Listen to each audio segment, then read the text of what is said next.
يا صاحبي يا اخي ويا جاري لما قدك داري عدوك الاول هو الحوثي ما فيش عدو غيره هو السبب في وضعك الجاير يا شعبنا الصابر هو العامل الخاين الماكر والعايب الغادر هو من بدا بالحرب واشعلها وبغى من اولها ميزانية الدولة باكملها للجرف حملها قدك داري يا صاحبي يا اخي ويا جاري عدوي الحوثي قدك داري.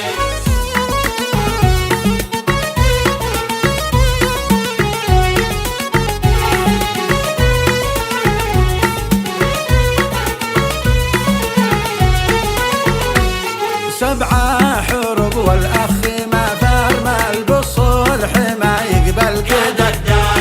كان الحوار ناجح وهو أقبل يقتل ويتزوم القدر من يوم جان الحوثي العايب وضع البلد خارب قدر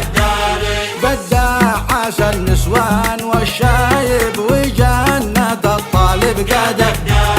هو الذي فجر منازلنا وقام يقتلنا قدر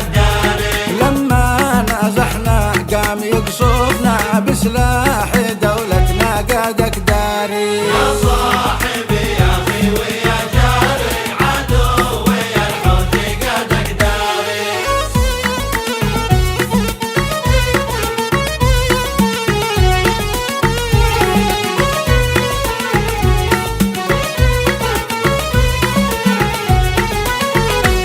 يا شيخي يا دكتور يا قايد عدونا واحد قادر الحوثي المتمرد الفاسد هو خصمنا الحاقد قادر من بعد كذب الحوثي الفاجر يا شعبنا الطاهر قادر يفعل جرايم ما لها آخر وهو يقول سابر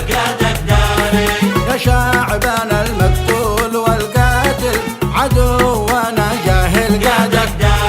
والتفرقة تهدم وطن كامل وأحوله داخل قادك داري يا صاحبي يا اخي ويا جاري عدوي الحوثي قدك داري.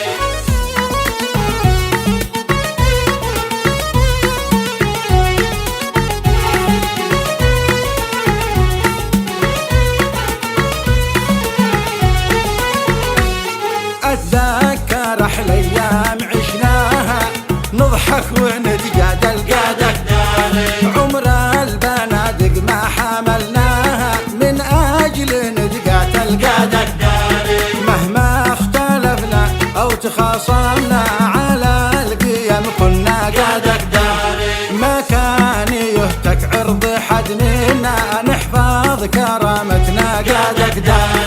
الفقر لك يا شعبنا الجاوع والهاشمي شابع قادك هل تنتظر من فجر الجامع يعمل عمل نافع قادك داري يا صاحبي